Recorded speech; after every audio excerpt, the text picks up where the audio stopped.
प्यारे बच्चों, माध्यमिक शिक्षा विभाग उत्तर प्रदेश की इस ऑनलाइन कक्षा में आपका हार्दिक स्वागत है।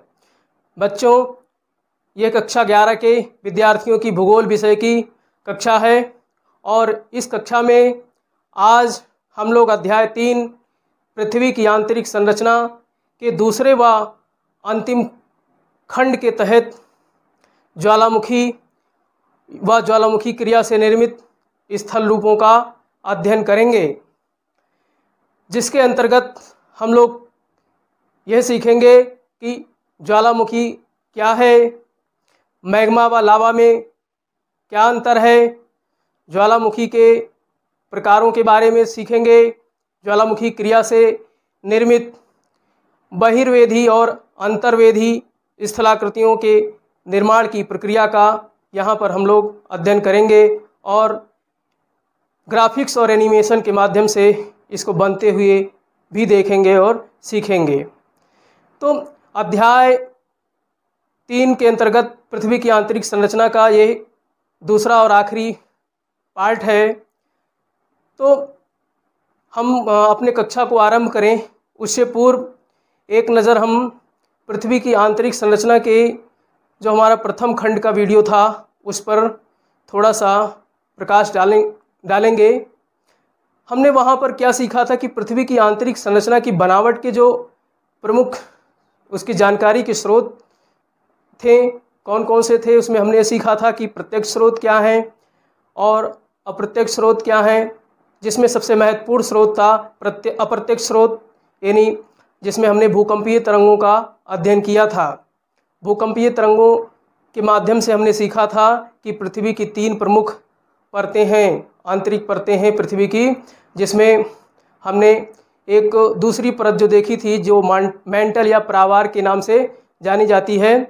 इसी मंडल में एक दुर्बलता मंडल या एस्थनोस्फीयर नामक एक और मंडल पाया जाता है, जिसका हमने उसमें संक्षेप में अध्ययन किया था और इसका प्रत्यक्ष संबंध आज हमारे इस अध्याय में है, जिसमें हम लोग दुर्बलता मंडल के माध्यम से सीखेंगे कि किस तरीके से ज्वालामुखी क्रिया जो है उत्पन्न होती है।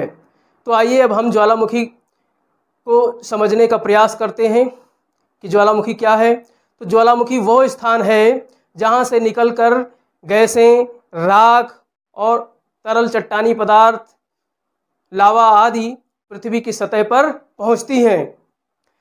अगर सरल शब्दों में हम कहें तो ज्वालामुखी से तात्पर्य यह है कि ऐसा मुख जिसमें से आग की ज्वाला निकलती हो, यानी आग की ज्वाला निकलने वाले मुख को क्या कहते हैं? ज्वालामुखी कहते हैं। प्यारे बच्चों, तो देखिए इसको हमने तो यहाँ पे शाब्दिक अर्थ समझ लिया ज्वालामुखी के बारे में, लेकिन ज्वालामुखी को समझने से पहले हम जो है इसके प्रमुख अंगों को भी थोड़ा सा समझ लें। जैसा कि आप चित्र में देख सकते हैं, जो मेंटल में जो हमने पढ़ा था, प्रावार में जो हमने पढ़ा था, द्वितीय स्तर जो हमारी आंतरिक संरचना के पृथ्वी की आंतरिक संरचना की जो द्वितीय परत थी जिसको मेंटल कहते थे, इसमें हमने देखा था एक दुर्बलता मंडल जो है एस्थनोस्फीयर है, यहीं पर मैग्मा चैम्बर पाया जाता है।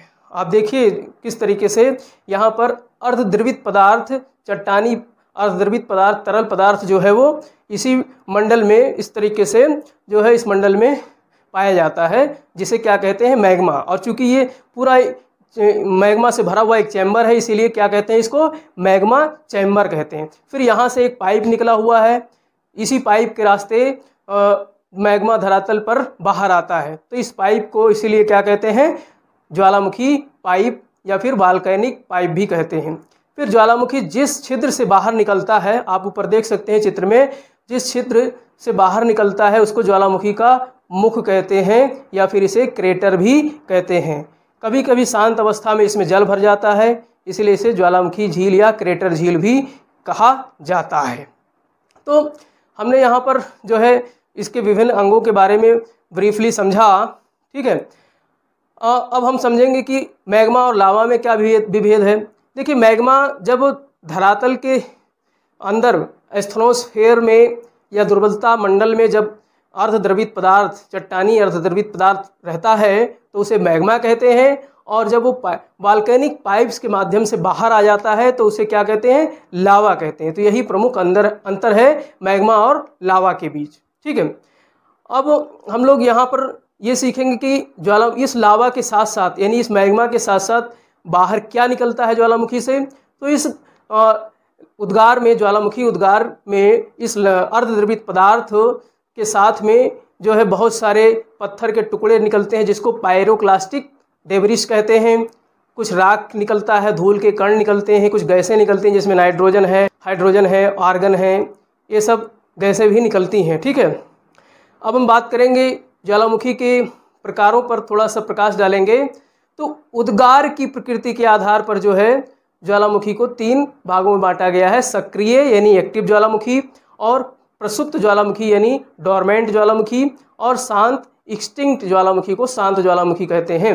तो इस तरीके से 3 प्रकार के ज्वालामुखी पाए जाते हैं। इस पृथ्वी पर लगभग 500 से अधिक ज्वालामुखी सक्रिय अवस्था में हैं, जहाँ पर निरंतर क्या होता रहता है, ज्वालामुखी विस्फोट होता रहता है, लावा बाहर निकलता रहता है। तो ऐसे ज्वालामुखी को सक्रिय ज्वालामुखी कहते हैं। ऐसा एक प्रमुख ज्वालामुखी जो है आपने भूमध्य सागर में सुना होगा, प्रकाश स्तंभ के नाम से जाना जाता है, जिसको स्ट्रोम्बोली कहते हैं। ठीक है, और प्रसुप्त ज्वालामुखी वो ज्वालामुखी होते हैं जो लंबे समय से जिसमें उद्गार नहीं होता है, लेकिन अचानक कभी विस्फोट के साथ जो है उस ज्वालामुखी में विस्फोट हो जाता है, और अचानक विस्फोट हो जाता है तो उसे क्या कहते हैं, प्रसुप्त। ये लंबे समय तक जो है सुप्तावस्था में रहते हैं, इसीलिए इसको प्रसुप्त ज्वालामुखी या डोरमेंट वॉल्केनो कहते हैं।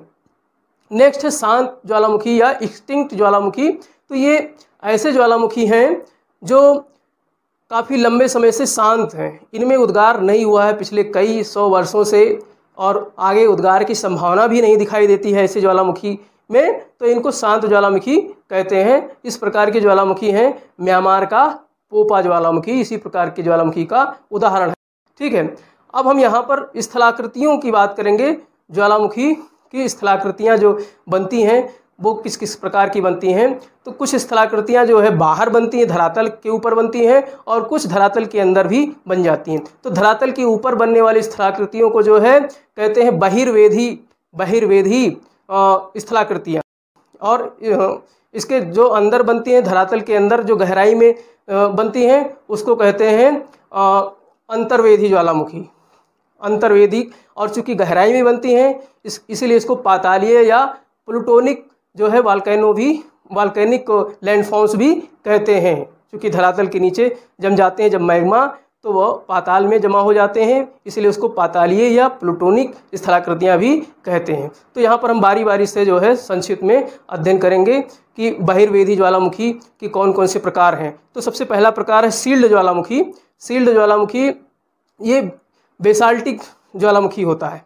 ठीक है, इसमें क्या होता है कि अत्यधिक जो द्रवित पदार्थ होता है अत्यधिक तरल होता है या पतला होता है, और चूँकि पतला होने के कारण जब वॉल्केनिक इरप्शन होता है तो पदार्थ बाहर निकल करके दूर तक फैल जाता है। चूँकि पतला होता है तो दूर तक फैल जाता है, तो ये बहुत दूर तक फैले हुए जो है ज्वालामुखी दिखाई देते हैं। ठीक है, और इसका बहुत बड़ा उदाहरण जो है हवाई द्वीप का ज्वालामुखी है। हवाई द्वीप के ज्वालामुखी इसी प्रकार के सील्ड ज्वालामुखी है, और इसमें चूँकि दूर तक इसका फैलाव हो जाता है, पतला होता है, इसलिए जो है दूर तक फैलाव होने के कारण इसमें तीव्र ढाल भी नहीं पाए जाते हैं। ठीक, और इसके अलावा इसे जो है सिंडर शंकु भी कहते हैं या सिंडर कोन भी कहते हैं। कभी कभी क्या होता है कि ज्वालामुखी के मुख के आसपास जो है मलबा जमा होता रहता है, तो इससे शंकु का निर्माण हो जाता है, कोन का निर्माण हो जाता है, इसीलिए इसको सिंडर शंकु भी कहा जाता है। दूसरा है बहिर्वेधी ज्वालामुखी के अंतर्गत जो है मिश्रित ज्वालामुखी या कंपोजिट जो है वॉल्केनोज। तो कंपोजिट वॉल्केनोज ये जो है अधिक ठंडे और गाढ़े व चिपचिपे पदार्थों लावा से जो है इनका निर्माण होता है। होता क्या है कि जब अधिक ठंडा और गाढ़ा लावा होगा तो वो बाहर निकलते ही तुरंत ठंडा होकर जम जाता है, उसी स्थान पे ज़्यादा दूर तक ये फैल नहीं पाता है, और फैल ना पाने के कारण ये वॉल्केनिक जो मुख है, ज्वालामुखी का मुँह है, मुहाना है, उसके आसपास ये परत दर परत जमता रहता है। तो ये बिल्कुल परतदार दिखाई देता है, इसीलिए इसके ऊपर एक परत के ऊपर दूसरी परत ऐसे जमती चली जाती है, इसीलिए इसको मिश्रित या कंपोजिट ज्वालामुखी भी कहते हैं। इस प्रकार का ज्वालामुखी जो है जापान का फ्यूजियामा ज्वालामुखी है। ठीक, और इसके अलावा यूएसए का, अमेरिका का जो है रेनियन और हुड ज्वालामुखी भी इसी कैटेगरी में आता है।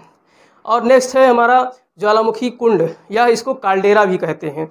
ज्वालामुखी कुंड या काल्डेरा जो है, इसका निर्माण कैसे होता है कि जब बहुत बड़े विस्फोट के साथ जो है, भयंकर विस्फोट के साथ ज्वालामुखी का उद्गार होता है तो ज्वालामुखी का मुख जो है वो फट जाता है और वहाँ पे एक बड़ा गर्त बन जाता है मुहाने पर।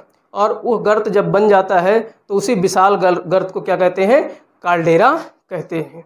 ठीक है, काल्डेरा या कुंड कहते हैं, ज्वालामुखी कुंड कहते हैं। ठीक, और अन्य एक प्रकार का है बेसाल्टिक प्रवाह क्षेत्र या बेसाल्ट प्रवाह क्षेत्र। तो ये इसमें लावा जो है बहुत पतला होता है और दूर तक ये फैल जाता है, जिस प्रकार से हमने देखा था शील्ड ज्वालामुखी में, उसी प्रकार से बेसाल्ट प्रवाह क्षेत्र भी, उसका निर्माण भी ऐसे ही होता है। अत्यधिक पतले लावा के जो है सैकड़ों वर्ग किलोमीटर तक फैल जाने से इस प्रकार के बेसाल्टिक प्रवाह क्षेत्र का निर्माण होता है। भारत में जो है दक्कन ट्रैप इसका बहुत ही महत्वपूर्ण उदाहरण है, किसका? बेसाल्ट प्रवाह क्षेत्र का।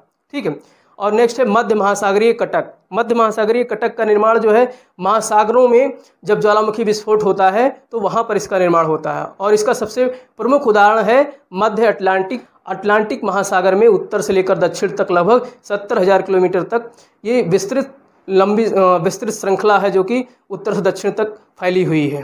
ठीक है, अब हम बात करेंगे नेक्स्ट अंतर्वेधी स्थलाकृतियों के बारे में। ठीक है, तो इसमें इसे प्लूटोनिक भी कहते हैं क्योंकि ये गहराई में इसका जो है निर्माण होता है। जो मैग्मा चैम्बर जहाँ से शुरू होता है वहीं से इसका जमाव शुरू हो जाता है इस प्रकार की ज्वालामुखीय स्थलाकृतियों का। तो इसमें सबसे पहला है बैथोलिथ।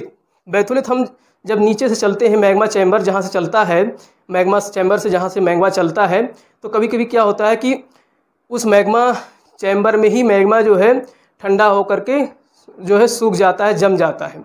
तो जमने के कारण जब उसका आकार चूँकि गुंबदाकार होता है, इस तरीके से आप देख सकते हैं मैग्मा चैम्बर का आकार जो है गुंबद के आकार का है, तो जब जम जाता है तो उसी की आकृति को बैथोलिथ कहते हैं। ठीक है, और जब अनाच्छादन की क्रिया होती है, अनाच्छादन मतलब जब अपर्दन और अपक्षय की क्रिया होती है तो ये जो है स्थलाकृति खुल करके बाहर दिखाई देने लगती है। ठीक है, तो इसे बैथोलिथ कहा जाता है। और इसका जो है इसके आगे हम लोग लैकोलिथ देखेंगे। लैकोलिथ भी एक प्रकार का जो है बैथोलिथ ही है, बैथोलिथ प्रकार का ही है, लेकिन जहाँ पर बैथोलिथ में हमने देखा था जो है उद्गार सतह जहाँ थी उसकी, जहाँ पर उद्गार केंद्र था ज्वालामुखी का, वहाँ पर इसका निर्माण हो रहा था। लेकिन लैकोलिथ में क्या होता है कि सतह के नीचे जहाँ पर ज्वालामुखी विस्फोट होने वाला होता है उसके जस्ट नीचे जो है जब परतदार चट्टानों के बीच लावा जो है प्रवेश कर जाता है तो लावा अपनी जो है चूँकि एनर्जी वहाँ पर है, ऊर्जा है, गैसें हैं, तो ऊर्जा इस तरीके से कुछ जो है परतदार चट्टानों में ऐसे फोर्स मारती है नीचे से, तो गुंबद के आकार का हो जाता है और वहीं पर वो ठंडी होकर जम जाती है, तो उसे लैकोलिथ कहते हैं। तो हमने यहाँ बेसिक अंतर देखा, बैथोलिथ जो है वो बिल्कुल गहराई में है और लैकोलिथ जो है थोड़ा ऊपर सतह के पास में बनता है, लेकिन दोनों की आकृति जो है आकार एक जैसे मिलती जुलती हैं। ठीक है, और लैकोलिथ का अगर उदाहरण की बात करें तो कर्नाटक में जो है जो उसके कर्नाटक के पठार हैं वो इसके प्रमुख उदाहरण हैं जो कि बेसाल्ट ग्रेनाइट चट्टानों से निर्मित है। नेक्स्ट हम बात करेंगे लैपोलिथ की। लैपोलिथ जो है ये छिछले बेसिल नुमा आकृति वाले जो है स्थलाकृतियाँ होती हैं। जब लावा जो है मैग्मा क्या होता है कि छिछले बेसिल नुमा यानी कि तस्त्री नुमा जो है आकृति में जो है जमा हो जाती हैं, तो उसे लैपोलिथ कहते हैं। और अगली आकृति बनती फैकोलिथ की।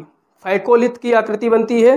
फैकोलिथ आकृति आपने जो है आगे पढ़ेंगे, जब हम पर्वत पढ़ेंगे तो पर्वत में हम लोग मोड़दार पर्वतों का अध्ययन करेंगे, जिसमें जो है पढ़ेंगे अपनति और अवनति।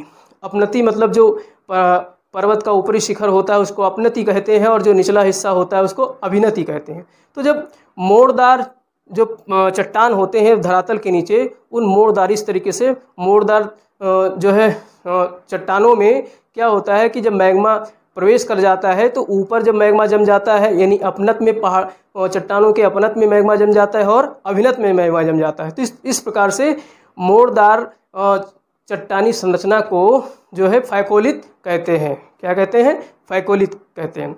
और नेक्स्ट है हमारी सिल या सीट। सिल या सीट जो है ये बिल्कुल क्षैतिज अवस्था में इसका निर्माण होता है। जब लावा जो है वॉल्केनिक पाइप जब क्षैतिज अवस्था में स्थित होता है और उसमें लावा प्रवेश कर जाता है, यानी कि इस तरीके से जो है क्षैतिज अवस्था में जब लावा जम जाता है तो उसे चादरी रूप में वो दिखाई देता है, तो उसे सिल या सीट कहते हैं। लेकिन दूसरी तरफ जब उसका लंबवत जो है जमाव होता है, दीवार की भांति लंबवत जमा होता है, तो उसे क्या कहते हैं? डाइक कहते हैं। तो ये हमने क्या सीखा? जो है प्रमुख स्थलाकृतियों के बारे में जो ज्वालामुखी से निर्मित होते हैं। तो ये हमने यहाँ पर क्या क्या सीखा आज जो है इस चैप्टर के माध्यम से। इस चैप्टर के आखिरी खंड में हमने क्या सीखा? ज्वालामुखी क्या है, ज्वालामुखी के प्रकार क्या हैं, ज्वालामुखी से बनने वाली स्थलाकृतियाँ क्या हैं, जिसमें हमने जो है बहिर्वेधी और अंतर्वेधी स्थलाकृतियों के बारे में सीखा। तो अब बारी आती है बच्चों आपको गृह कार्य करने के लिए। तो अब फटाफट आप लोग जो है कलम और कॉपी निकाल लीजिए और जो प्रश्न हम यहाँ पर बताने जा रहे हैं उन प्रश्नों को आप लिख लीजिए। और इसके पहले आप जो इसका पहला पार्ट है वो ज़रूर देख लें, तभी आप इन सारे प्रश्नों के उत्तर आप दे पाएंगे।